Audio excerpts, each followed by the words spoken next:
ચૈત્ર નવરાત્રી ચાલી રહી છે ત્યારે નવરાત્રીમાં ભાગળ વિસ્તારમાં આવેલ અંબાજી માતાના મંદિરમાં સવારથી જ ભાવિકોએ દર્શન માટે લાઈનો લગાવી છે। ચૈત્રી આઠમના સવારથી જ ભાવિકોની લાઈન લાગી છે। આજે વિશેષ શણગાર પણ માતાજીને કરવામાં આવ્યો છે, જેથી માતાજીનો ચહેરો જાણે હસતો હોય તેવી પ્રતીતિ લોકોને થઈ રહી છે। ભાગળ વિસ્તારમાં આવેલ અંબાજી માતાજીના મંદિરમાં સવારથી જ ભાવિકોએ દર્શન માટે લાઈનો લગાવી। ત્યારે કિરણ જીતેન્દ્ર ગોસ્વામીએ કહ્યું કે વર્ષમાં 4 વાર જ શણગાર કરવામાં આવે છે, તે આજે કરવામાં આવ્યો છે। આ શણગારમાં કોઈ ફરક પડતો નથી। આ શણગારમાં માતાજી હસતા હોય તેવું લાગે છે। સવારે 4 વાગ્યાથી લોકોની લાઈનો લાગે છે। આજના દર્શનથી શરીરના દુઃખ દર્દ દૂર થાય છે, તેમજ વેપાર ધંધામાં વૃદ્ધિ થાય છે। 450 વર્ષ જેટલા જૂના મંદિરમાં શિવાજી પણ દર્શન કરવા આવ્યા હતા। સવારથી લઈને બપોર પણ મંદિર ખુલ્લું રહે છે। સાડી અને નંગનો શણગાર કરવામાં આવે છે। સાડીઓ પણ ભાવિકો દાનમાં આપે છે।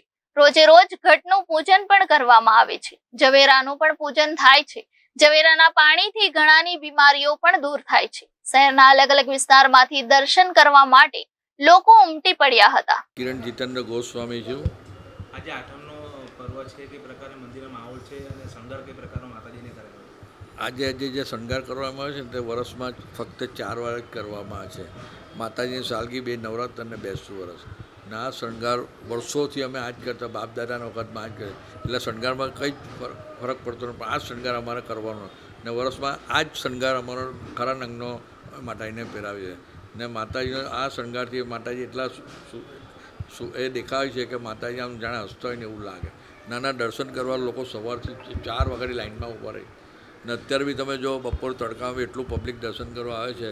આજનો દર્શન કરવાનો મહિમા એટલો સારો છે કે આજના દર્શનથી શરીરના દુઃખ દર્દો બધું દૂર થઈ જાય છે। ધંધા પાણી બી સારા, એટલે ભક્તો એટલા સવારથી દર્શન કરવા આવે છે અને માતાજીને એટલે એ લોકોને પર અપર એ છે કે માતાજીના દર્શનથી માટે બીજા મોટી ઉંમરના લોકો બી સાઈડ પરથી આવીને દર્શન કરી જાય છે અને પોતાની જાતને ધન્ય માને છે। કેટલા વર્ષ જૂનું મંદિર છે? આ મંદિર આશરે 400 450 વર્ષ જૂનું છે।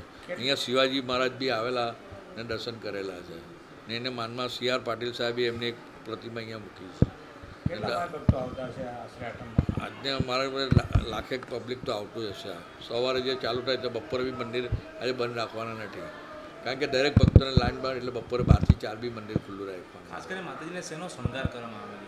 સાડીઓ ને નંગનો શણગાર ને આજુબાજુ જે વાડીઓ છે તે ભક્તો તરફથી વાડીઓનો મારા તરફથી વાડી કરવાની છે, એટલે એ લોકો વાડીને પૈસા આપી દે ને એ લોકો મોકલી આપે ને સાડીઓ બી લોકો આપે છે ને માતાજી પ્રસાદી રૂપે બી સાડી આપે છે। જે વચ્ચે નવદુર્ગા છે એ 10 દિવસ એમનું સ્થાપન કરવામાં આવે, એની રોજે રોજ સવારે પૂજા કરવામાં આવે છે, આરતી કરવામાં આવે ને એના જે ઝવેરા છે તે પ્રસાદી રૂપે લોકો દશેરા પછી લઈ જાય।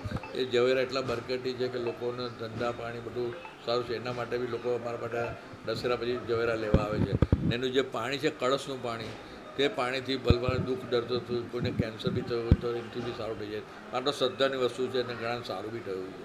એટલે માતાજીના આશીર્વાદથી લોકો આજે એટલા જ ને વર્ષોથી આ મંદિરે જે કાંકાટી વેસુ છે, ઉધના છે, ચારે બાજુ સલાબત પરાઠી, પણ સવારની અંદર પબ્લિક એટલું આવે છે કે લોકો થાક ઉતારીને કે થાકી જાય તો બી અહીંયા આવીને થાક ઓછો થઈ જાય।